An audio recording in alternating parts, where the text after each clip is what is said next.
Now, you said earlier that you're not going to back away from Jeremiah Wright's sermonizing.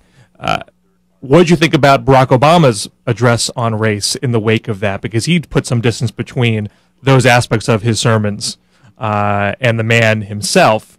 Was that appropriate for Obama to do that? Oh, I think so, absolutely. And anyone running from office has to put some distance between their pastor and themselves. Is it fair for people to say, you're saying your personal faith shapes your policy view, but you're not going to, therefore I can say everything your pastor says I can attribute to you. I can do a guilt by association because you're bringing it together. Is that a fair charge to make on Obama? Well, no. I mean, I thought we got past that with John F. Kennedy. Back at the time when Kennedy ran in 1961, Kennedy had to put distance between himself and the Pope. And he had to say to America, look, I'm a Roman Catholic, but I'm not going to take all the dictates from the Pope and make them part of American domestic and foreign policy.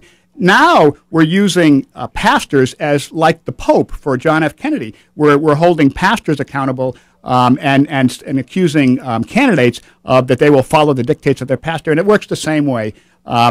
Just as John F. Kennedy had to distance himself from the Pope, so Barack Obama and Hillary Clinton and John McCain have to create some distance. They're not going to take their orders and their marching orders from pastors. Nobody here in Northampton takes their marching orders from me, I'll tell you that, Bill. And one last question before we wrap up. What Obama tried to do in that speech was, I think in part to say, if we're going to get past racial divisions, we can't always be focusing on the anger and the resentment that bubbles up in untoward ways.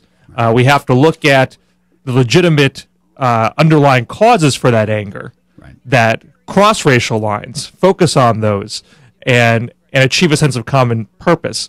Does that speak to perhaps a failing of Jeremiah Wright's focus on institutional racism, and maybe a call to do something different if we're actually going to solve these problems?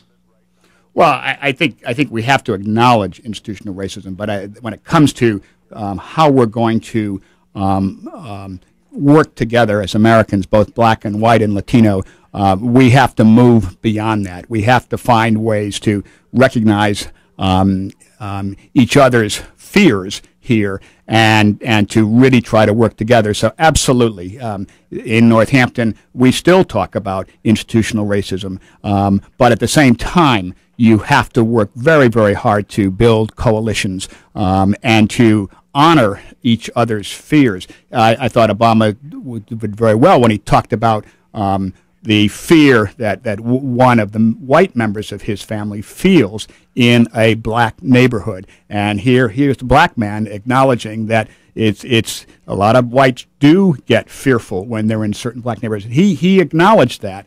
I didn't back away from that, and so I have to commend him. He both understands the fears of blacks and he understands the fears of whites. I thought the conservative reaction to that was trying to say, oh, he's throwing his grandmother under the bus. He's trying to call his grandmother a racist, and it completely missed the point of his speech, saying, we all have these aspects to us, regardless of race, and let's not dwell on that. If we're going to get over these things. And it seems like there are some conservatives that want to dwell on that for their political purposes. Right. Excellent. Well, it's been great to have you on the show again. Reverend Peter Ives from the First Church